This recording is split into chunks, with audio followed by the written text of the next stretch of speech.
your girl, your friendly neighbourhood otaku, Scarrlet Uzumaki, back with another video.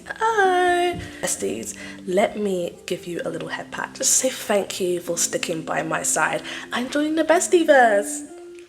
Thank you. If you are new here, stick around. Watch the video the whole way through, and if you like it, subscribe and join the Bestieverse. Yeah!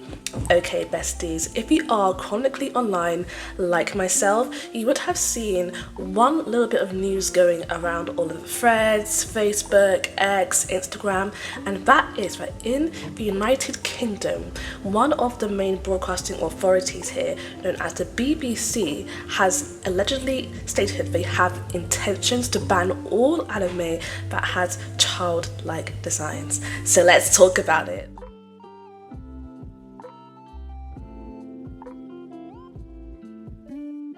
Because I am a degree educated girly, and in my degree I studied both media production and script writing, and we had to learn a little bit about regulatory bodies that do give out ratings to medias around the world, but primarily focusing on the UK. But first, let's talk a little bit about the BBC, the British Broadcasting Corporation. So besties, the BBC is the world's oldest broadcasting network. It was first brought about in 1922. But during this time, they were only producing radio-only broadcasting. But in the words of Video Killed the Radio Star, in 1936, the BBC transitioned to televised broadcasting, and they are also the world's first publicly funded broadcasting network. What I mean by this is that citizens all over Britain, they pay a TV licensing fee, and this licensing fee actually helps to keep the BBC running, and in return we get broadcasted programs without any advertisements. At one point, besties, the BBC had a colourful array of channels, almost as colourful as their past for protecting children, and they had 6 successful channels on air, each channel having a different target audience who they wanted to tackle. Each channel was home to their respective family favourites, but I cannot tell you who even watched BBC 4. But the majority of UK citizens growing up wouldn't be familiar with CBBC and CBeebies, as these were aimed with showing entertaining and educational content aimed toward primary and preschool age children. And when I was trying to research for this video to see whether or not there was any truth behind this news circulating on social media that the BBC actually had this intentions, I found nothing of the sort. So it does lead me to believe that perhaps this is fake news. But it did make me think, because at one point in time, the BBC did actually try to air anime on their network, which is something that has not been done before. So back in the year 2000, the BBC had their first and last Japan nights, where they decided to have their own English dub, and when I say English, I mean British English dub of Urusei Yatsura, otherwise known by its localized name Invader Girl Lum. And this is probably one of the most strangest animes that they decided to show to British audiences. It is nothing like anything the BBC has aired before, which is probably why the arrival of the British dub of Urusei Yatsura was the last time the BBC tried to air anime on its network. I would highly suggest for you to check out the British dub of Urusei Yatsura because it is absolutely hilarious. So besties, let's dial it back and talk about the main concern that the BBC has when it comes to anime, and that is for art design, and more specifically the childlike art designs that they think are a problem. When you do look at anime throughout the years, the art style does change, and it changes due to what actually is popular in anime's home country of Japan. So with these animes, the art style is very different to the animes of today, and this is because back then the style was very different. So let's look at anime like Pokemon, for example. Now here is the main character of the series, Ash Ketchum, in the earlier seasons. First thing you may notice is the sharpness used in his design. from the sharp corners of his spiky hair, his sharp eyebrows, his jawline, and finally, the darkness of his eyes. Now, let's look at his later depictions where those sharp lines have been softened and even evened out, and his dark black eyes have now changed to a much lighter brown, and he appears much more younger. In both his 90s and 2020s character design, Ash is still 10 years old.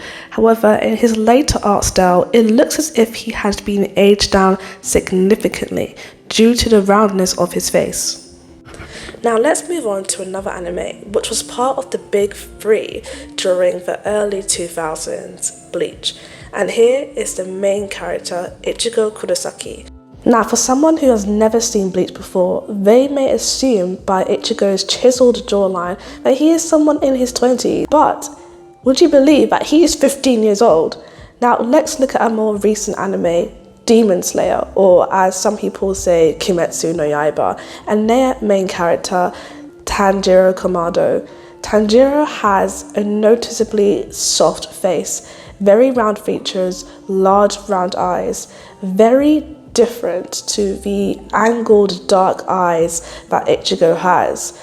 But yet Tanjiro is a year older than Ichigo. He is 16 years old at the start of the series, and yet you would think he is much younger due to the art style each mangaka has actually used for their characters. So besties, as the sands of time continue to shift, so will the penmanship applied to anime art styles, and they will continue to evolve. But I presume it's evolution in this direction that causes the BBC to quiver in their boots. I mean, you see a cute pink magical girl, assume it's going to be a nice wholesome anime, and then you watch it, and it's not. But do styles like this make the BBC quiver in their boots? Because somebody may look at that, somebody who is half my age, somebody who is, let's say, 13 years old, and they may see that and want to watch it, but then they could be traumatized by watching this anime. This is where the regulatory bodies come in, besties. And when I say regulatory bodies, I mean that these corporations set out to give all medias that are airing on television, on streaming services, a rating to ensure that they are only watched by the appropriate audiences. And in the UK, one of the most popular ones, that is probably the most famous, is the BBFC, or the British Board of Film Classification. So if you've ever watched a movie in the UK before, you will see a title card that has the film's title, and then below it you will see like a little triangle, and inside you will see either a letter or a number. And this, besties, this is the rating that has been given to the film. So in December 2025, the BBFC did actually make a report actually mentioning anime and whether or not they need to be more strict with their rating guidelines.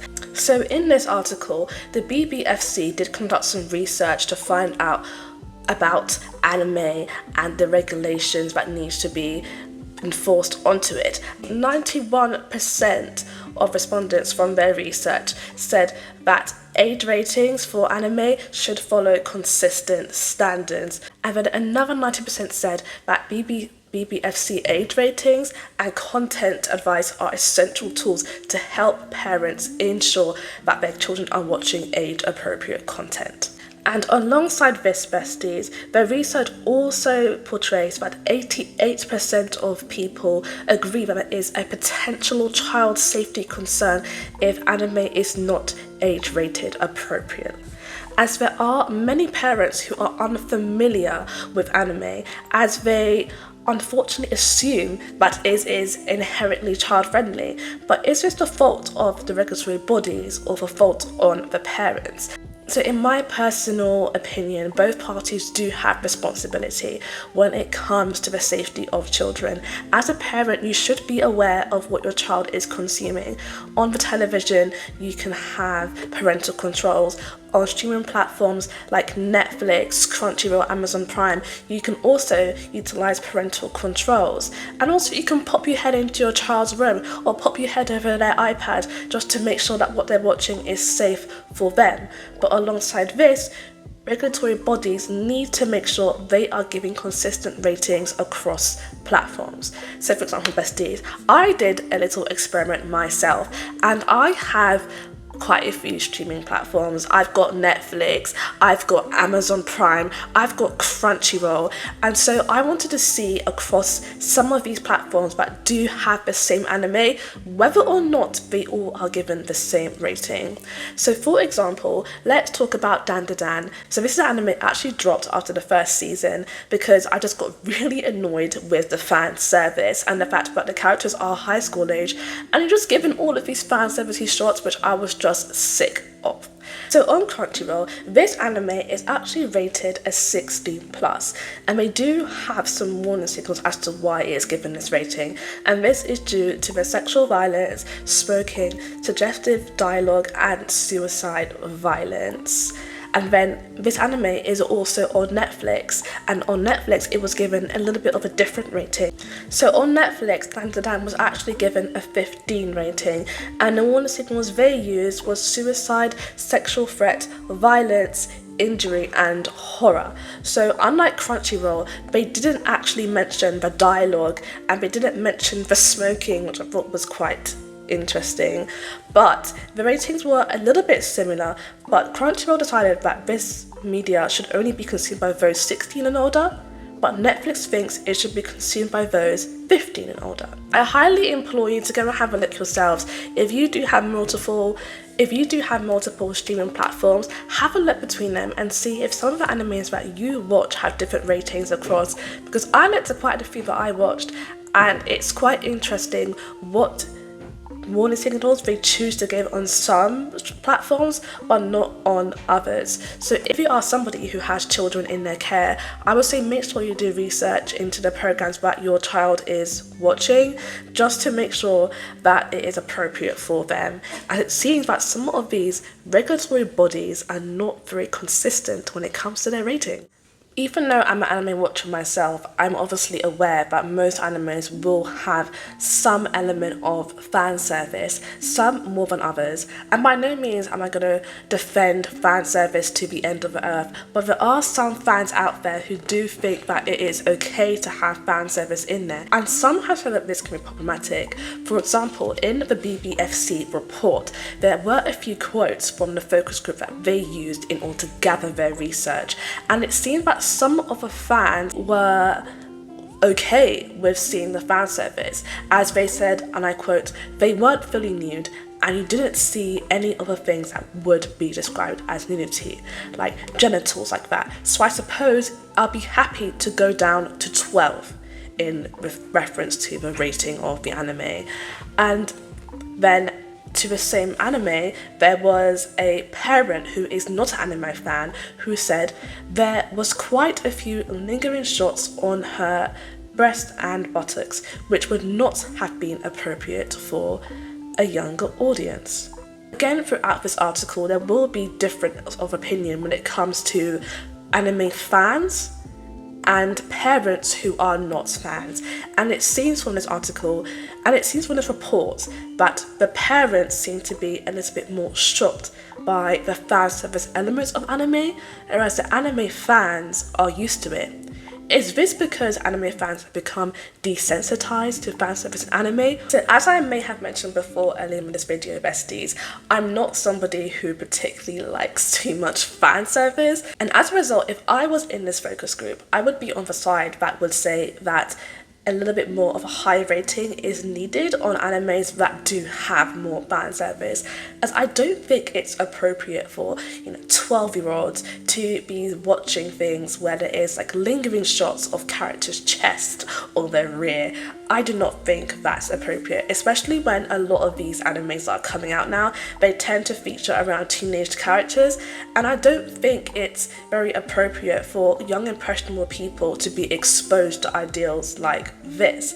And throughout the years, there have been games, there have been movies that parents and news outlets alike have been crying out and saying that these will influence the minds of children. So besties, to conclude, do I think the BBC can actually ban all anime with child designs? No, I don't think they can. It will be very difficult to act out, as it's very hard to decide and discern what actually is childlike and what isn't. But instead, besties, I believe that more consistent regulations should be put when it comes to age rating of animes. And alongside this, we need the caregivers of young and impressionable children and teenagers to ensure that they are aware of what their children are watching, and to ensure that they know the proper channels they can take to ensure their children don't have access to such medias until they are aged appropriately to do so. So besties, let me know what you think of this video,